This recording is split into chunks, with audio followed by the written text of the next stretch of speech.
जय Hind. Agnipath scheme balance करती है तीन चीज़ों को। एक, यूथफुल प्रोफाइल आर्म्ड फोर्सेस का। दूसरा, टेक्निकल सैवी लोग और अडेप्टेबल लोग भारतीय सेना में आएंगे। तीसरा, इंडिविजुअल को फ्यूचर रेडी करती है। कोई भी डेमोक्रेसी जहाँ पे एक बहुत बड़ा ट्रांसफॉर्मेटिव रिफॉर्म आता है, वहाँ अलग अलग किस्म के ख्याल आते हैं, उस अलग अलग किस्म के मुद्दे उठते हैं और उसके ऊपर डिस्कशंस होती हैं। आप सोच रहे होंगे कि संडे को कॉन्फ्रेंस के बाद आज ये मीटिंग क्यों? आप लोगों की वजह से, सिर्फ आपकी वजह से हमने जो ये चल रही थी नेगेटिविज्म, आप एक क्रेडिबल इंफॉर्मेशन और मिस इंफॉर्मेशन को आपने दूर किया है। बहुत बहुत शुक्रिया इसके लिए। Thank you very much for it. ये देश की रक्षा का सवाल है, हमारे लिए सर्वप्रिय है। खबर मिली है कि आज के नौजवान अलग अलग जगह के अंदर देखे गए हैं कि उन्होंने फिजिकल एक्टिविटी शुरू कर दी है। दिस इज ऑल हैपेंड सिर्फ आपकी वजह से। Again thank you for it.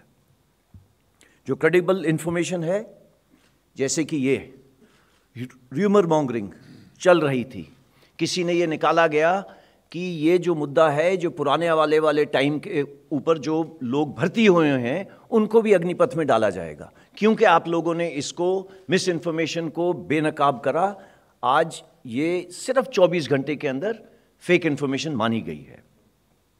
ये जैसा कि मैंने बोला, नेशनल सिक्योरिटी का सवाल है, र्यूमर की स्पेस और विनाश की स्पेस नहीं है। आज इस सिलसिले में आपसे बातचीत करेंगे।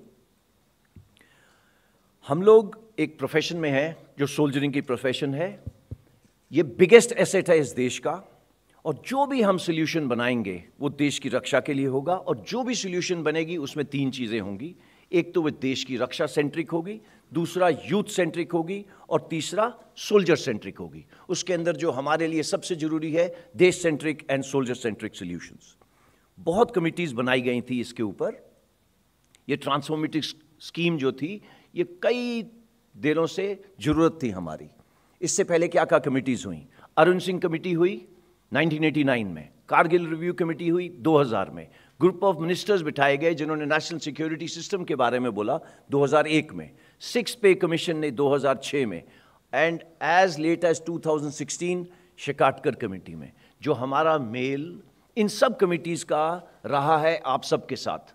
और इसको आपने, ये जो आर्टिकल है ये 1989 का आर्टिकल है, जिसमें बिल्कुल क्लियरली दर्शाया गया है कि हमारे को एक तो जवानों की एज कम करने की ज़रूरत है, और जो लोग उसको कमांड कर रहे हैं उसको भी एज कम करने की ज़रूरत है। इन सब कमिटीज़ के अंदर कई सारी चीज़ें थी। वो क्या क्या थी? उनमें से सबसे महत्वपूर्ण थी हायर डिफेंस रिफॉर्म की ज़रूरत है, जिसके अंदर आईडीएस क्रिएट करा गया। उसके बाद इंटीग्रेशन जॉइंटनेस की ज़रूरत थी, एक डिफेंस इंटेलिजेंस एजेंसी की ज़रूरत थी। फिर टीथ टू टेल रेशियो, जो आगे लड़ने वाले जवान हैं और जो पीछे उनको सपोर्ट करने वाले जवान हैं, उनकी रेशियो ठीक करनी चाहिए। फिर मॉडर्नाइजेशन की ज़रूरत थी। ये सब कमिटीज़ ने ये सब पॉइंट्स बनाए, और ये सब हो रहा है।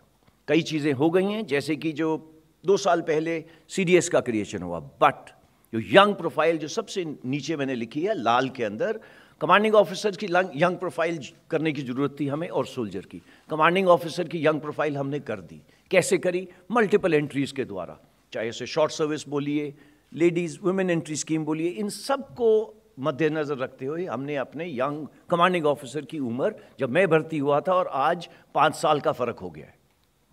जो काम हमारा रह गया था वो था कि यूथफुल प्रोफाइल हमारे जवान के लिए, जैसे कि मैंने पहले बताया, जो इससे पहले वाला आर्टिकल था बड़ा क्लियरली लिखता है कि 30 साल है आज हमारे जवान की उम्र 1989 में। आज वो 2 साल और बूढ़ा हो गया है, 32 ईयर्स। हम चाहते थे कि ये हमारी जो एज है ये 26 साल हो जाए।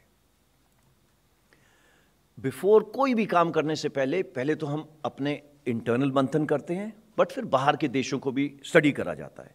बट बाहर के देश स्टडी करने से पहले ये देखा गया कि सारी इन्फॉर्मेशन अपफ्रंट नहीं मिलती है, कुछ नेट पे है, कुछ छुपाई जाती है। यही है तरीका, दस्तूर फौजियों का। जो आपके सामने दर्शाए गए हैं 3 देश, यूएसए, यूके, फ्रांस।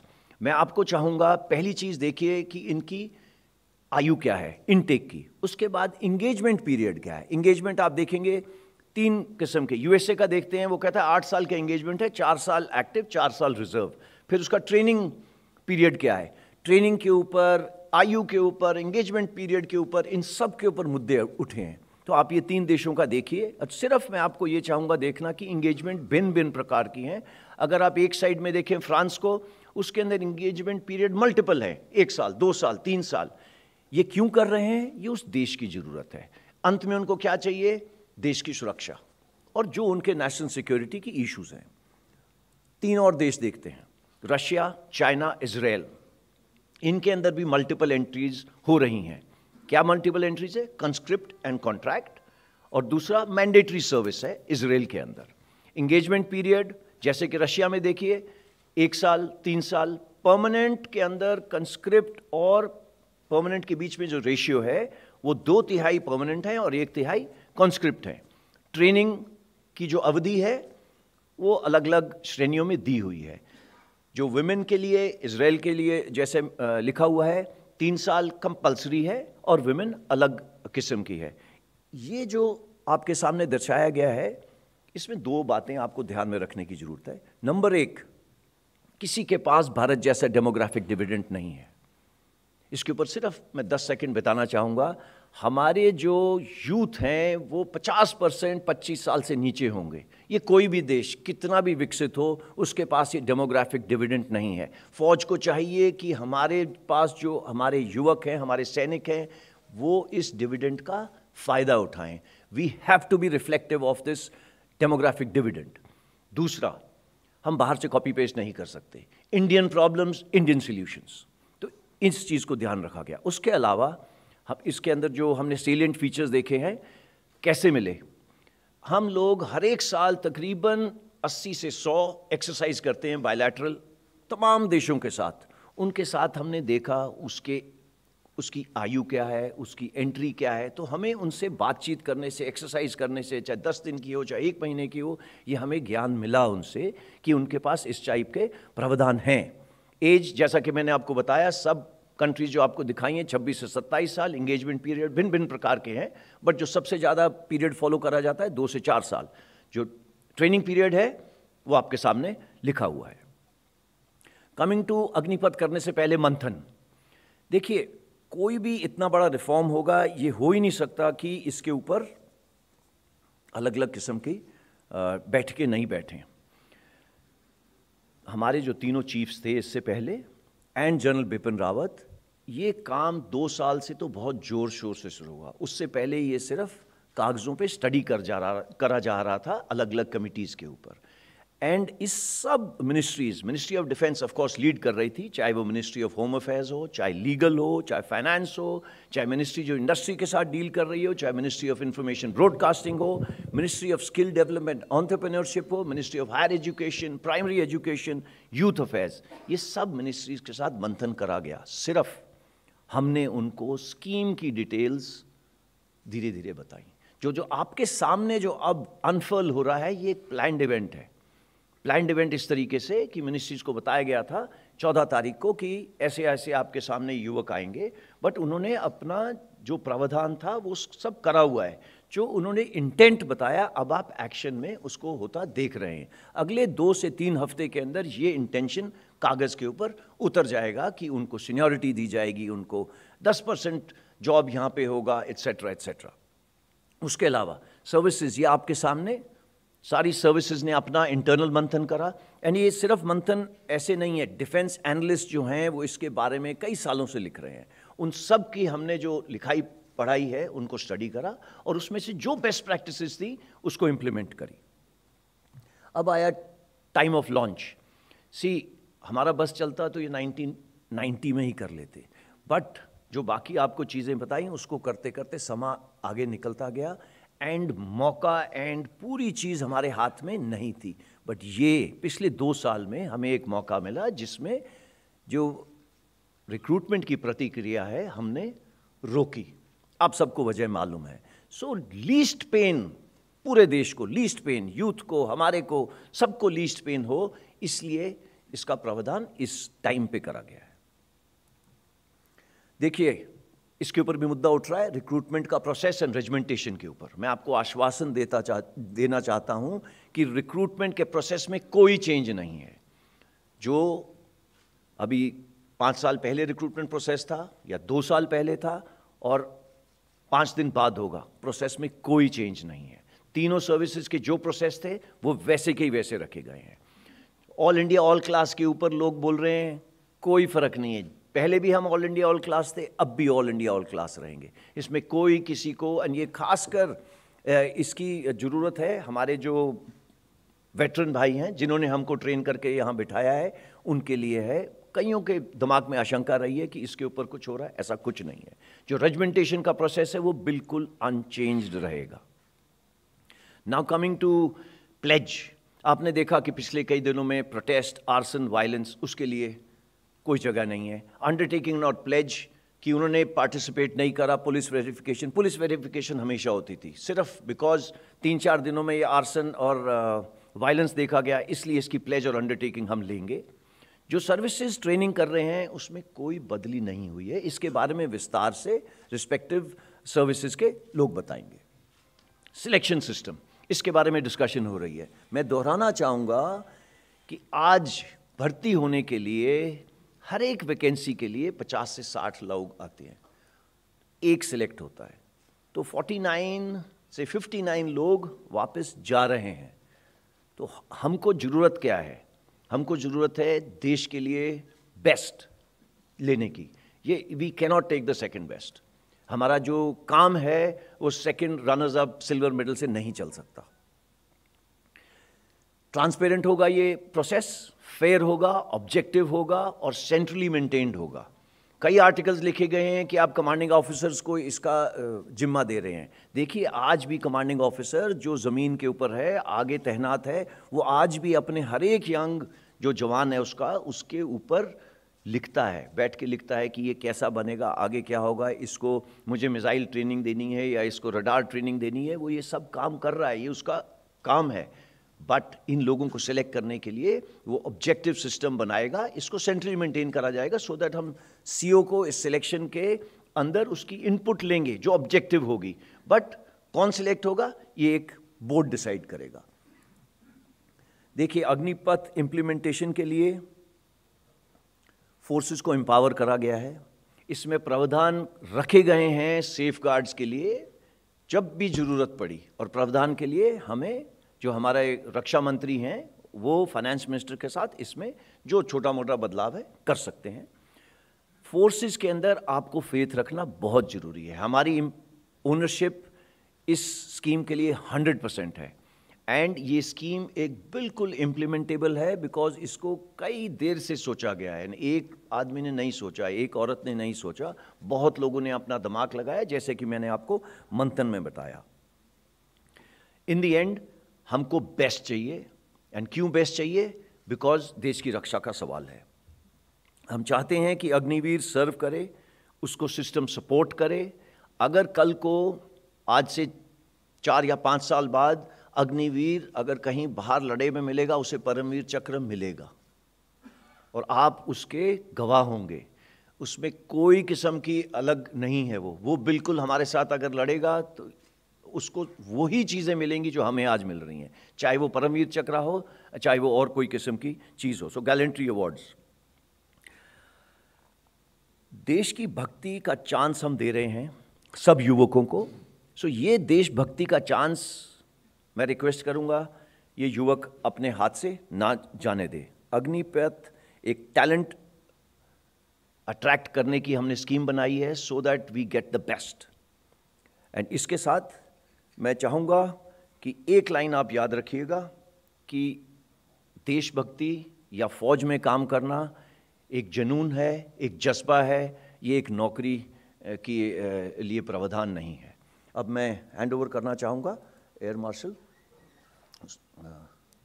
सूरज झा को।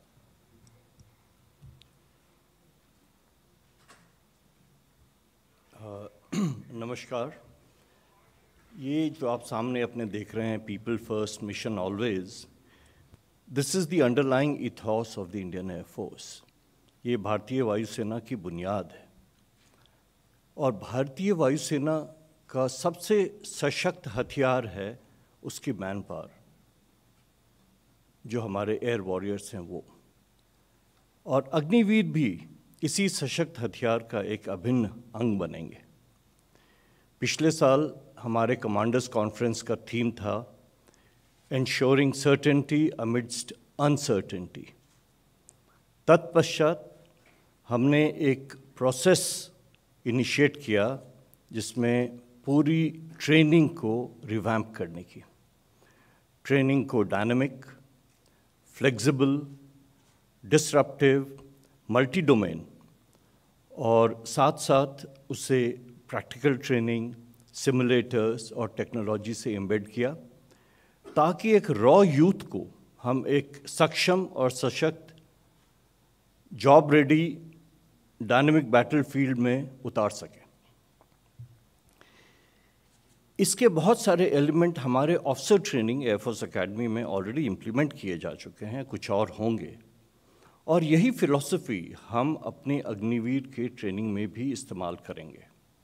रोड मैप तैयार है, बहुत सारी टीमें इसको इम्प्लीमेंट करने के लिए अभी काम कर रही हैं।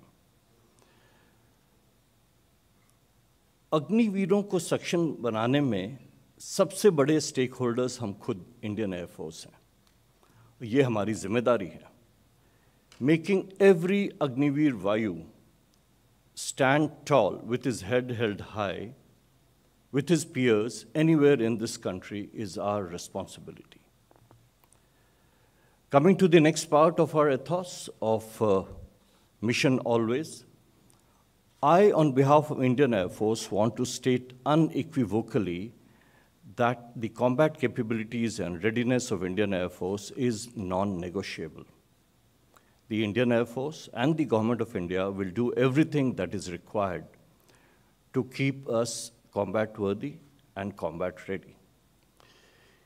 Long before the Agnipath scheme was rolled out, the Indian Air Force had already initiated several human resource optimization measures to make sure that the forces, the frontline units, and the combat support units are fully manned. This Agnipath scheme is a part of this optimization process. Agniveers are being inducted gradually, starting with 2% in the first year. The numbers will go up to nearly 6,000 in the fifth year and will be around 9,000 to 10,000 in the 10th year. So you can see that the transition is gradual and smooth, and we are absolutely confident of handling this transition without any kind of disruption. अब मैं आपके माध्यम से कुछ ज़रूरी सूचना अपने young aspirants को देना चाहता हूँ। Next please. नेक्स्ट। सबसे पहले कि अग्निवीर वायु इनटेक 1 of 22 में कोई बदलाव नहीं है।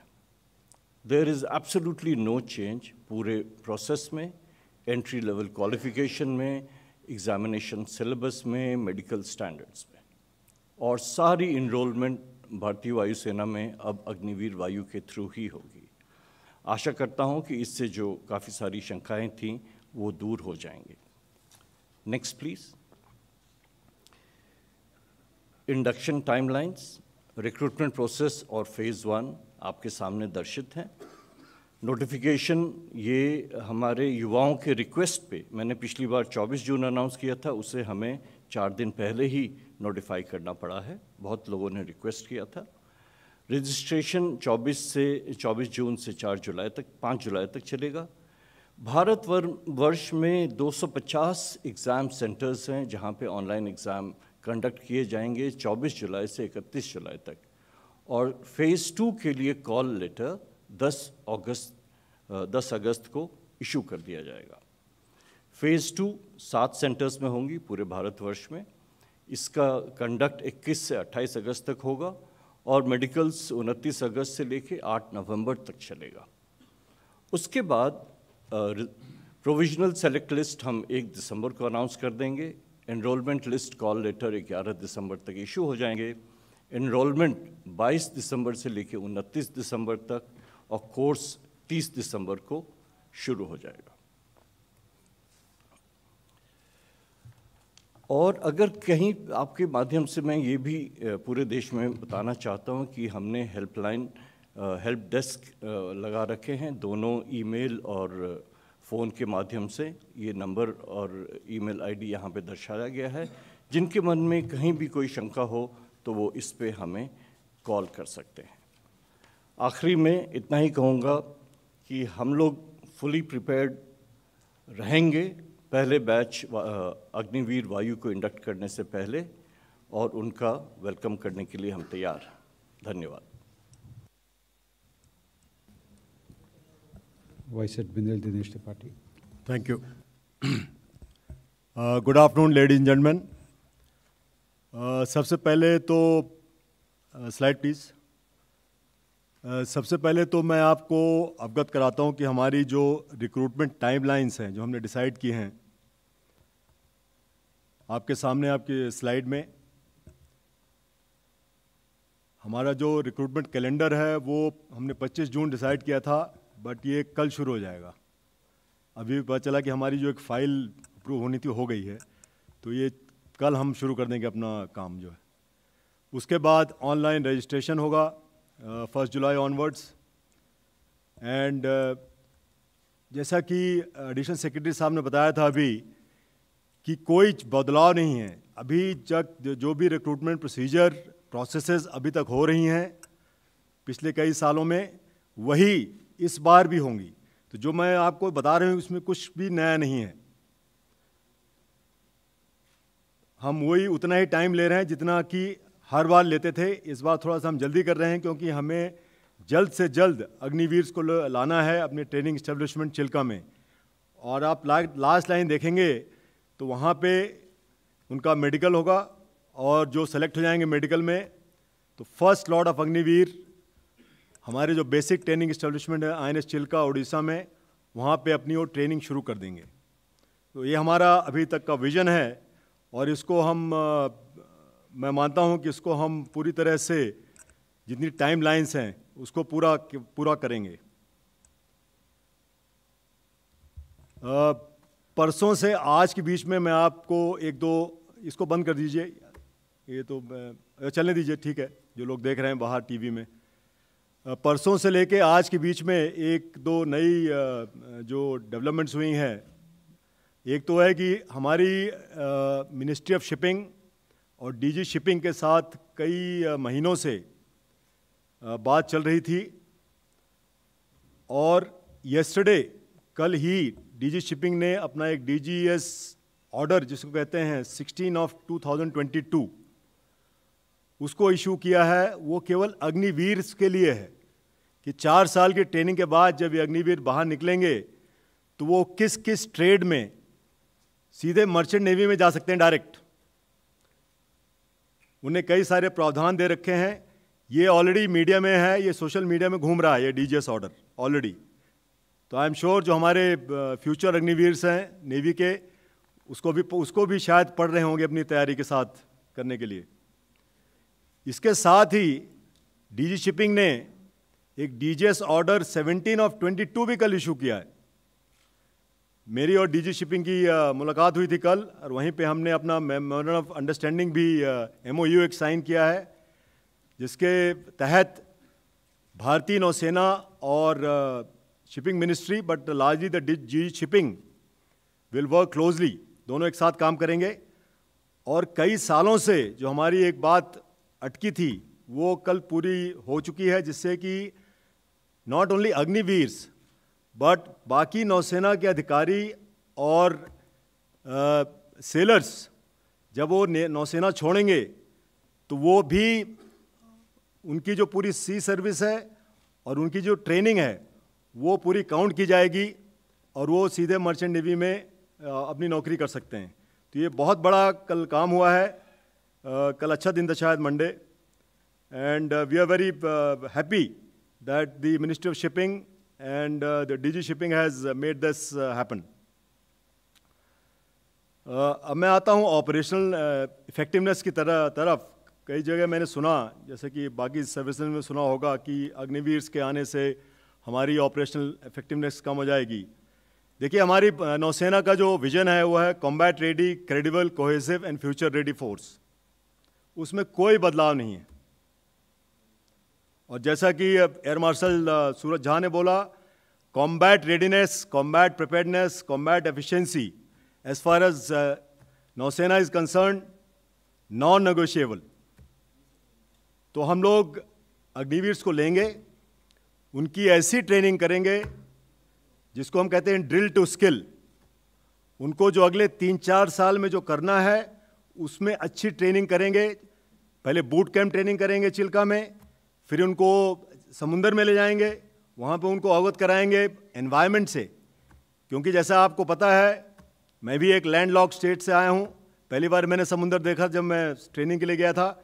ऐसे बहुत सारे अग्निवीर आएंगे जो उन्हें कभी समुंदर ही नहीं देखा होगा, तो उनको हम समुंदर में ले जाएंगे और उसके बाद उनकी प्रोफेशनल ट्रेनिंग होगी, जो कि 4 से 6 महीने के बीच में वो हम डिसाइड कर रहे हैं अभी, जिसमें उनको ये सिखाया जाएगा कि अगले 3 साल तक वो क्या काम करने वाले हैं।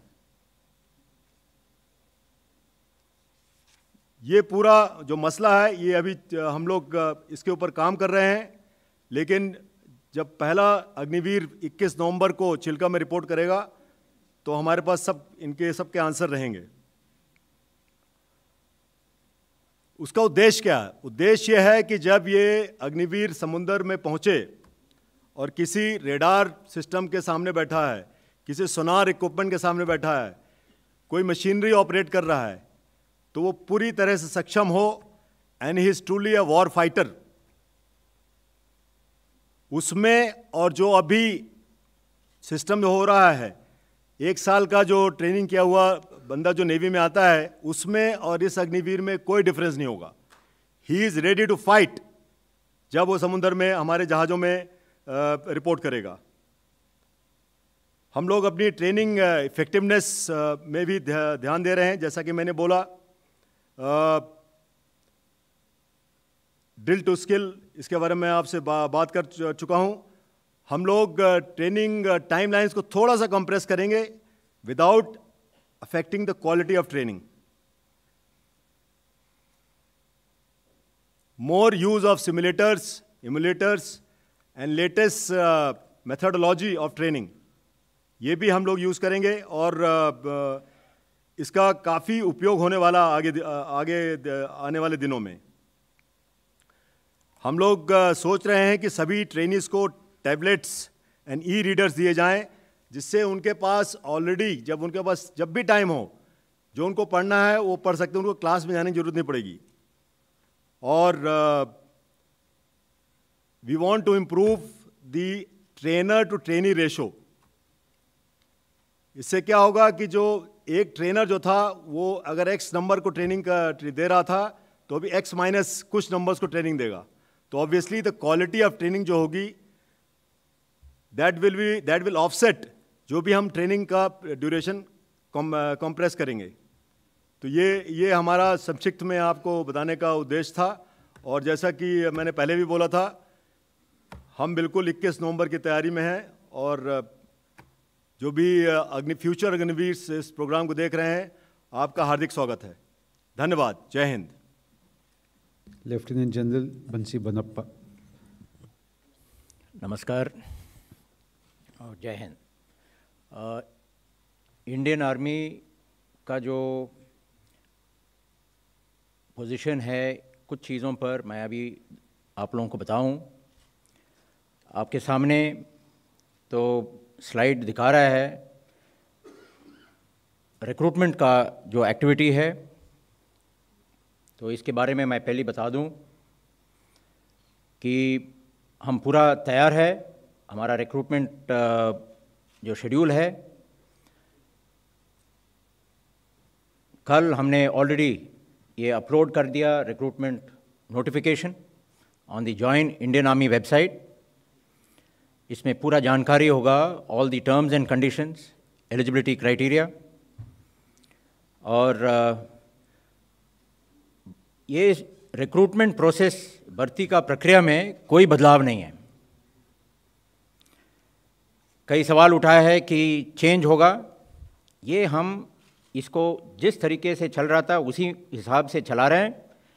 पहला होगा रैलीज़, जिसमें फ़िज़िकल टेस्ट, मेडिकल टेस्ट, और उसके बाद जब वो हम सेलेक्ट करेंगे, जो क्लियर होगा, इनको हम एक entrance exam, common entrance exam कराएंगे और फिर इनको मेरिट के ऊपर सिलेक्शन के बाद ये हम सेलेक्ट करेंगे ट्रेनिंग सेंटर्स में भेजने के लिए।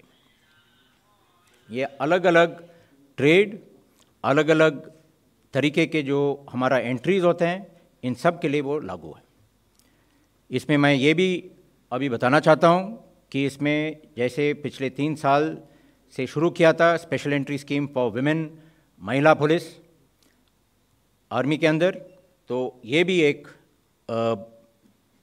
एंट्री है जिसमें कुछ वैकेंसीज दिया गया है for the entry of our महिला पुलिस।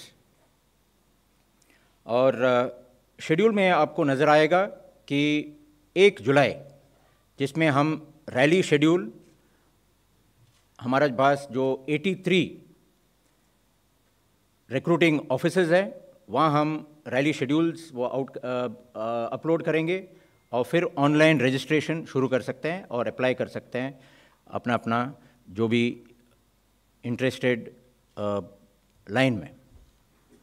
हमारा जो रिक्रूटमेंट रैलीज़ अगस्त में शुरू कर रहे हैं, जैसे दिखाया गया है, और इसमें हमारे पास रैलीज़ है तकरीबन ऑलमोस्ट 80 प्लस रैलीज़, जो पूरा देश का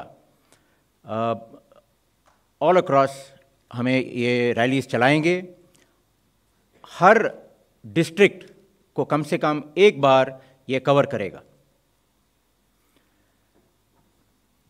जो पहला जो हमारा कॉमन एंट्रेंस एग्ज़ाम है, ये 16 अक्टूबर को हमने फिक्स ऑलरेडी कर रखा है, और उसके बाद 13 नवंबर, और ये 25,000 का वैकेंसीज़ के लिए है, जो फर्स्ट बैच दिसंबर में हमारा ट्रेनिंग सेंटर्स में दाखिल होंगे।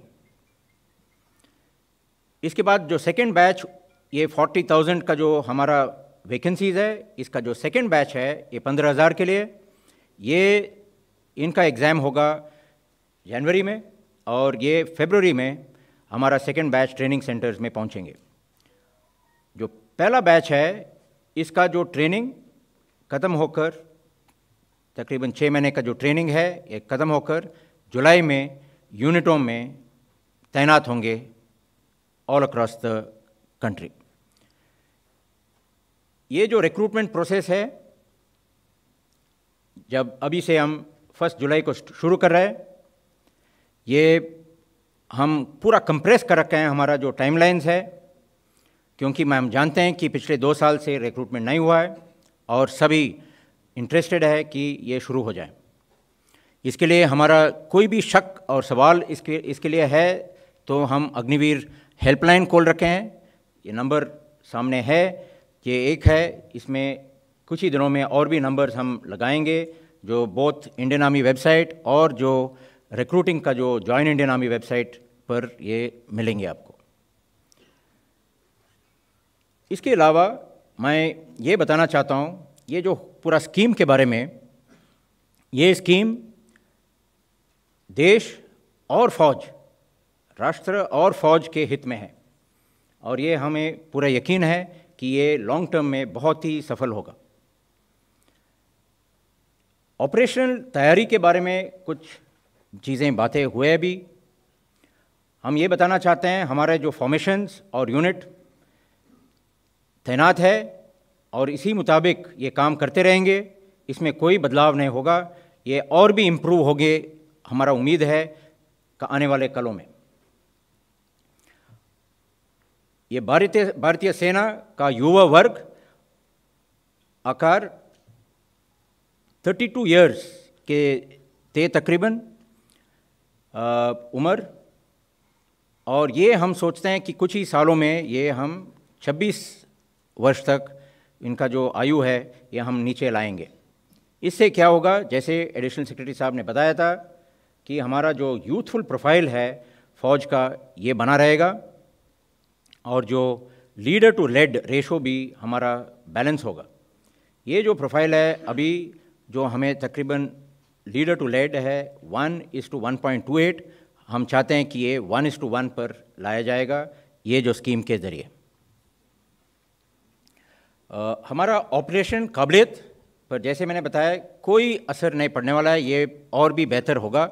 और क्योंकि ये जूनियर लीडरशिप हमारा जो है आर्मी का ऑलरेडी एग्जिस्टिंग, ये इस प्रक्रिया को आगे बढ़ाएंगे। ये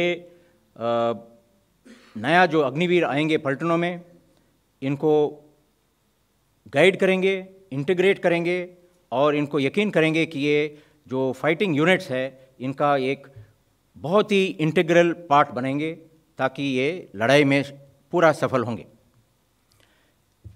ट्रेनिंग इफेक्टिवनेस के बारे में जब बात करते हैं तो हमने ये जो ट्रेनिंग का जो शेड्यूल्स है जो तकरीबन कभी 8-9 महीने का था, ये हमने कंप्रेस किया है क्योंकि टेक्नोलॉजी, सिमुलेटर्स और जो इंटेंस ट्रेनिंग जो हम लाना चाहते हैं, ये अधिक असरदार ट्रेनिंग से 24 से 31 हफ्ते के अंदर ये हम करने का प्लान किया है, अलग अलग आर्म और सर्विस के लिए। आने वाले जिम्मेवारियां और भी तकनीकी साइड में है, रडार्स, मिसाइल्स, नया इक्विपमेंट आ रहा है। इन सब के लिए हमें टेक्निकली जो ओरिएंटेड और एडेप्ट जवान चाहिए और ये हमें सोचते हैं कि इस अग्निवीर स्कीम के ज़रिए जहां हम ज़्यादातर हम देख रहे हैं कि ये बेटर क्वालिफाइड और टेक्निकली एडेप्ट लड़के आएंगे या लड़के आएंगे, उनके लिए ये हम ये दरवाजे खुले हैं। प्रशिक्षण का केंद्र बिंदु है कौशलता का विकास और ये हम सोचते हैं कि अग्निवीर की आधुनिक हथियार और इक्विपमेंट से जानकार बनाना ये हमारा एक काम है, जिसमें ये हमारा ट्रेनिंग के दौरान ये हम नॉट ओनली ये जो सेंटर्स में ट्रेनिंग है, also in the units on the job training से और फॉर्मेशन लेवल ट्रेनिंग से हम इनका ट्रेनिंग जारी रखेंगे जब ये यूनिट में भी है। ये सब ट्रेनिंग और ऑपरेशनल तैयारी की बात था। और मैं लास्ट में ये बताना चाहता हूँ कि अभी मौका है, हमारे जो यूथ तैयार हालत में है, हमें खबर मिला है कि कई जगह पर उन्होंने अपना दौड़ और ट्रेनिंग और एक्सरसाइज शुरू किया है। ये मैं सोचता हूँ ये एक अच्छा मौका है, ये एक अच्छा एंट्री है और इसमें हम सब मिलकर काम करें। और जो भी अभी ट्रेनिंग और तैयारी कर रहा है, ये आपको एडिक्वेट टाइम मिलेगा, तकरीबन 1 महीना एप्लीकेशन से लेके जब आपको रैली में आना है। इसको टाइम वेस्ट मत करिए और इसमें लग जाइए ताकि ये आपके लिए भलाई में है। और हम चाहते हैं कि इनमें से जो अग्निवीर हमारे पास आएंगे, हम बेस्ट ऑफ बेस्ट हम रखेंगे आगे के लिए और बाकी के लिए भी प्रावधान किया गया। Thank you very much. जय Hind. We'll now take some questions. Okay, 15. Hi, sir. Sir, my name is Ajay Banerjee. I work in the Tribune newspaper. I seek a clarification, sir, this way, sir. One from General Puri and a question to General Ponappa. General Puri, we read in the newspapers today, the Vice Chief of the Indian Army was quoted as having said that this scheme is a pilot project. Can you clarify, is it a pilot project?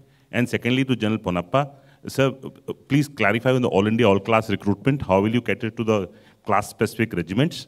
And when you say technically adept, you need more technically adept people. Are you going to change the minimum qualification for the Indian Army recruitment? My request to all of you is keep your questions short and limit it to one so that more people can get their chance. Okay, so what I'll do is I'll take on your first question. ऐसा है कि कोई काम शुरू करने से पहले मैं आपको बताता हूँ आज भारत के अंदर कितने लोग भर्ती हो रहे थे। हम भर्ती करते हैं अपनी ज़रूरत के हिसाब से, 1। नंबर 2, जो इस स्कीम के अंदर प्रावधान करा गया है, अगले 5 साल में हम 40 से 50 हज़ार लोग ले रहे हैं। उसके बाद ये नंबर्स 90 से 1.25 लाख जाएंगे ओके, हमको सीखना है कि इनके ये जो हमारे पास अग्निवीर आएंगे, इनका ये हमारे साथ कैसे ट्रेनिंग करेंगे, कितनी देर ट्रेनिंग करेंगे, उनका सिलेक्शन प्रोसेस कैसे करा जाएगा। तो ये जो स्टेटमेंट उन्होंने दी है, it has to be seen in that light. Okay, these are the exact numbers जो मैं आपको बोल रहा हूँ, इसमें कोई तब्दीली नहीं है। एंड ये नंबर्स हमने सोच समझ के दिए हैं, वो इसलिए क्योंकि ये बिल्कुल सही टाइम था कि इसके अंदर हम कुछ बदलाव ला पाएँ, यूथफुल प्रोफाइल ला पाएँ। जहाँ तक एज का सवाल है, ये पहले भी 17.5 साल 21 साल थी।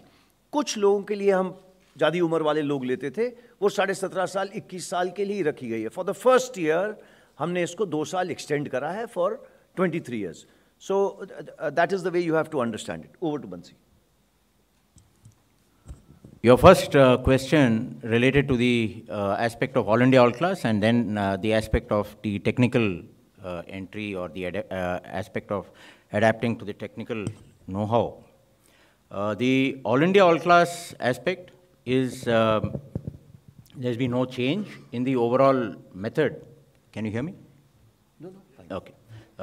The all India all class, there's been no change insofar as Army is already all India all class. 75% of our units are already all India all class in that aspect. There are certain regiments which are of a class composition, but what is our attempt is to make it broad-based and the recruitment pattern and ensure that every part of the country is addressed, and we get the people from places more from where we have not earlier been the catchment areas. So this is the area which we are looking at as far as thing, and there's no change to our the old method of that we were doing insofar as regimentation goes. Coming to the aspect of technical know-how and the induction, what we are looking at this time is to bring in more soldiers, the Agniveers, from the ITI and diploma-based entries. We used to normally get from 10th, 12th pass, and now we are looking at more of the technical already prepared. This will help us in reducing our training also. So this is a win-win for both those who are already preparing themselves, and for us, we will reduce our efforts in the training side. Thank you. Yeah, 74.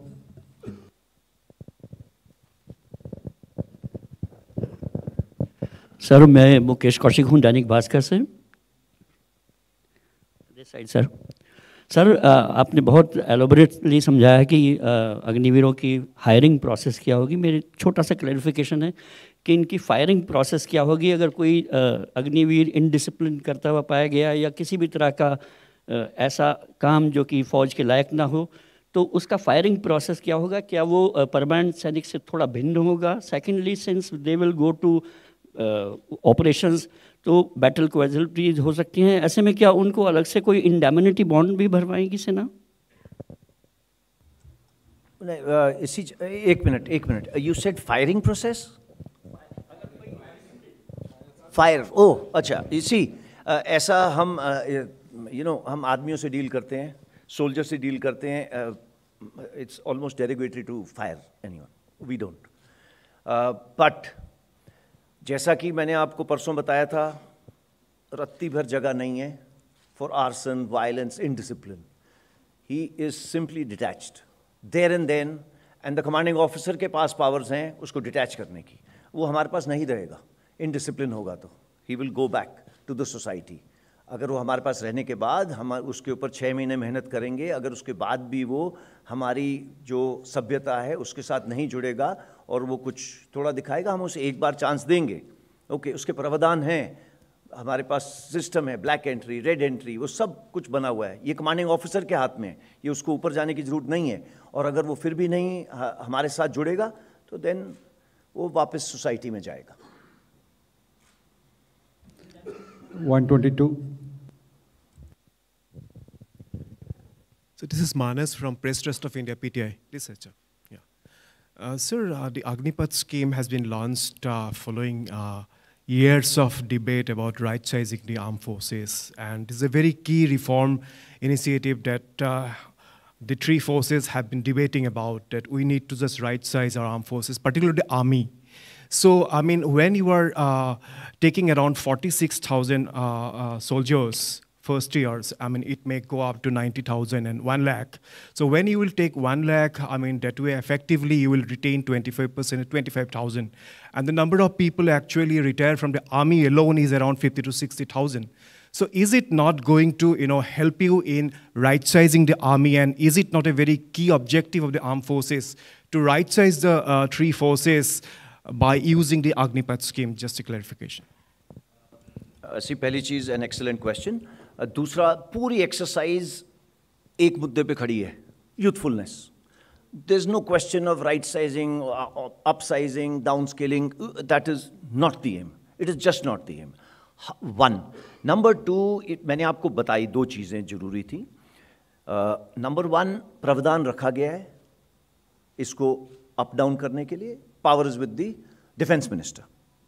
Number 3, the exercise जो आप बोल रहे हैं ना, right sizing वगैरह की, ये शुरू से चल रही है. मैंने आपको दिखाया था teeth to tail ratio. See, teeth to tail ratio, we all know the infantry battalion जो आगे जाने वाले दस्ते हैं उनके अंदर कमी करने की गुंजाइश नहीं है.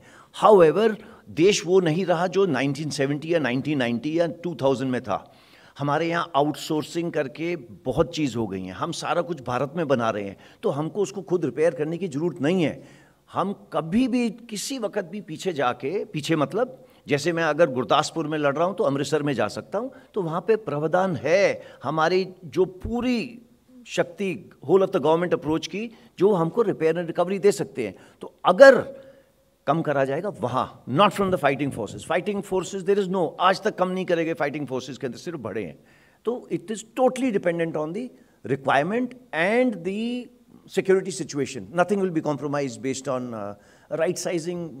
नहीं, हमारा एम ही नहीं है पूरी एक्सरसाइज का. Thank you. 107.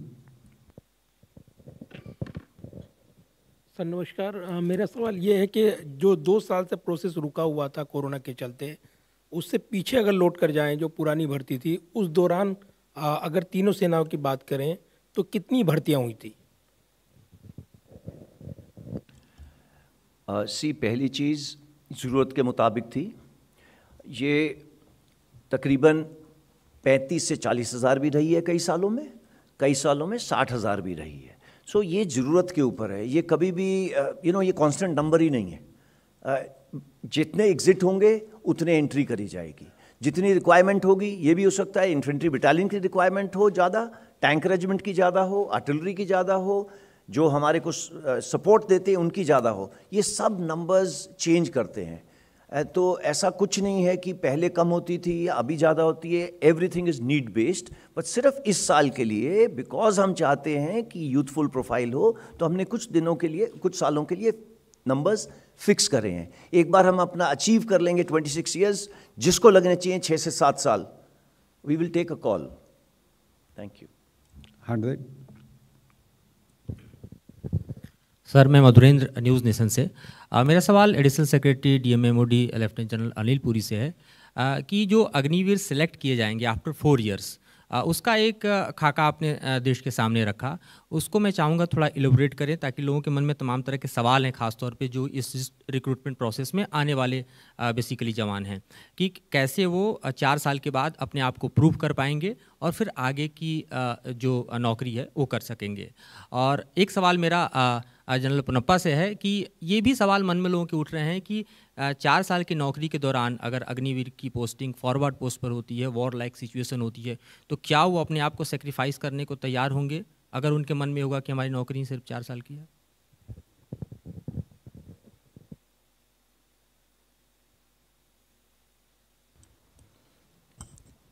ये जो आपका जो सवाल था मेरे लिए,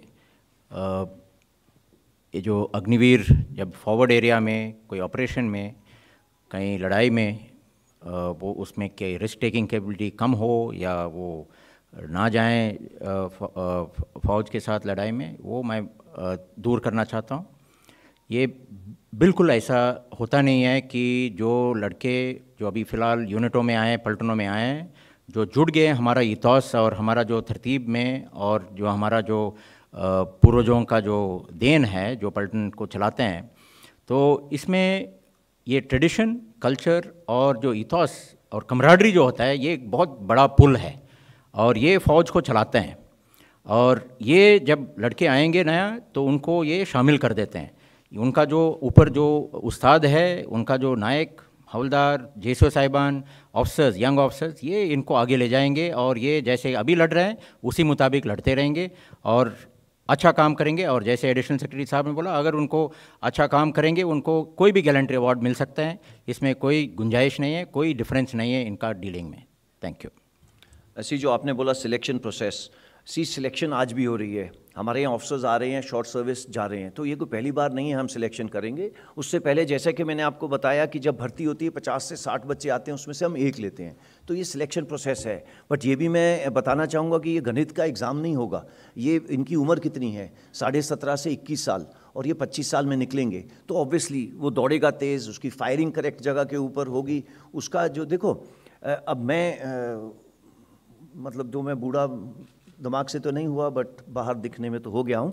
बट मेरा जो रिएक्शन है ना, जब हम फॉरवर्ड के अंदर हों, फॉरवर्ड में अंदर मैं देखता हूँ, पहले तो देखता हूँ दुश्मन है या मेरा आदमी है, फिर मैं अपनी बंदूक निकालता हूँ, फिर उस पर फायर करता हूँ। मेरा रिएक्शन स्लो हो चुका है, मैं उतनी जल्दी इसको अपने दिमाग में नहीं चला सकता।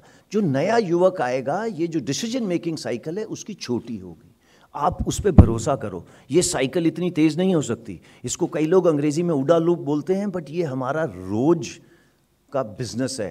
पहले ऑब्जर्व करना, उसको अपने आप को ओरिएंट करना कि भाई जंगल में है, रेत में है, धूप में है, छाँव में है, बारिश में है, फिर डिसीजन लेना और फिर फायर करना। उसकी ज़िंदगी का सवाल है। जो जितना छोटा होगा उसका ये लूप उतना तेज़ होगा, और यही लूप हमने पकड़ना है, उसी को तेज़ करना है। जहाँ तक आपने बोला कि ये डर के भाग जाएंगे, सवाल ही नहीं उठता। जब उसके आगे वाला, उसका बड़ा भाई, चाहे कितनी उम्र में आगे हो, वो पीछे नहीं आ रहा तो ये नहीं आ सकता। मैं आपको बताना नहीं चाहता कि जो अगर वहाँ से भागने की कोशिश करें उनके साथ क्या होता है, वो अलग से बताऊँगा। 38।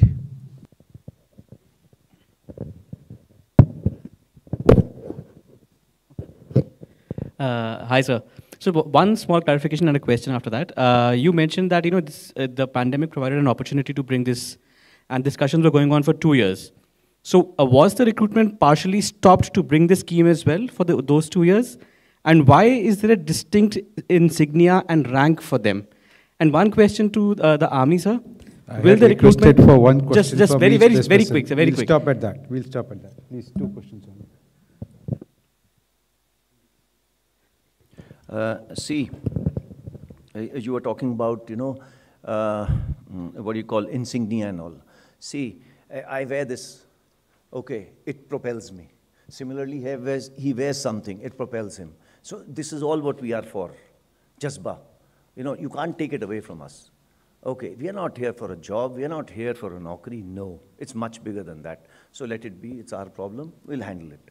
Okay, so but after having said that, your first part of the question, see, how many of you, जब 2020 में शुरू हुआ, आपने हाथ मिलाना बंद कर दिया था। हमारी जब भर्ती शुरू होती है ना, देयर इज़ नो हाथ मिलाना चिलाना। आई होप वो इमेजेस जो हैं ऑफ हाफ क्लैड और no clad people comes to your mind, that is how the भर्ती स्टार्टेड। ओके, अगर भर्ती ऐसे होती है, देयर वाज नो क्वेश्चन कि हम देश के युवा को, जो हमारा भविष्य है, कि हम उसको उसमें जाने दें। डेलिबरेट डिसीजन ऑफ कि भर्ती रोकी जाए, सो दैट ये महामारी फैले नहीं। प्लीज़ डोंट से कि गोल्डन अपॉर्चुनिटी, सॉरी, कोई ऐसी गोल्डन अपॉर्चुनिटी नहीं थी। ये करा जा सकता था, बट पेन इस समय सबसे कम था। अगर इसको मान लो कुछ नहीं होता, तो अगर इस समय करा जाता तो पेन बहुत ज़्यादा होता, और कोई वजह नहीं है। अपॉर्चुनिटी आई, हमने उसे स्वीकार करा और उसके ऊपर एक्ट करा। Thank you.